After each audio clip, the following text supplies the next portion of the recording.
wunderschönen guten Abend, guten Morgen, schönes Mittag, schönes Zvieri. Du musst ja gar nicht filmen. Ja. Wenn immer ihr das Video schaut, bei mir momentan ist gerade die Nacht. Es ist kurz vor der 8. Wir gehen gleich auf die Bühne. Wir sind hier im Kufa in Lies. Und so sieht die Vorbereitung aus in einer glamourösen Garderobe. Ich darf CDs unterschreiben, weil es doch immer noch Leute gibt, die CDs kaufen, was mich persönlich sehr, sehr freut natürlich. Du die unterschreiben und ihr verkauft die da unten. Ist doch gut, oder? Und heute darf ich euch noch etwas vorstellen.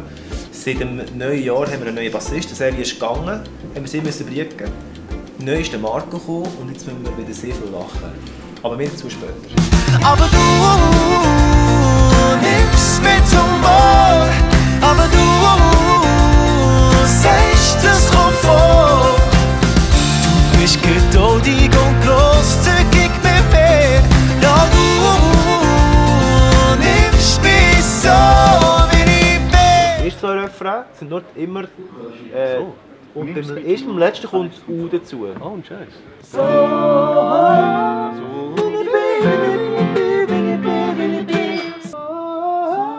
Mach ich alles im Kopf? Machst du alles im Kopf schon? Am Anfang schon,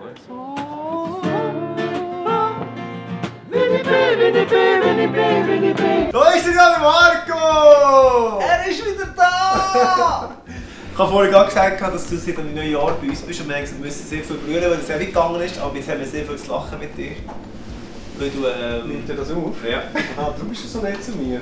Es ist so, der Marco ist ja... Marco spielt schon besser als der Peter, der Marco spielt schon schneller als der Oli. Du bist schon lustiger als der Pfendi, gescheiter als der Manu und er singt besser als ich. Darum hasst man noch ein bisschen, weil er verdammt Bestreber ist. Als Genie hat man es nicht einfach.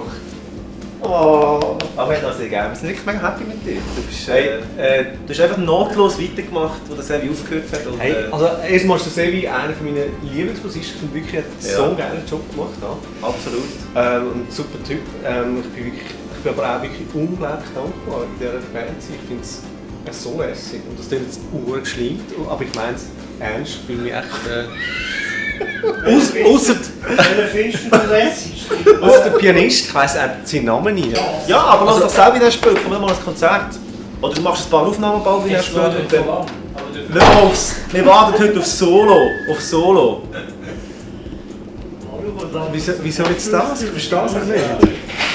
Nein, was muss ich jetzt da? Jetzt stehe ich so ein bisschen Ich habe etwas durchlaufen. Das ist eben genau der Grund. Schneidest du noch ein bisschen zusammen, gell? Bitte. Bitte. Sei so groß.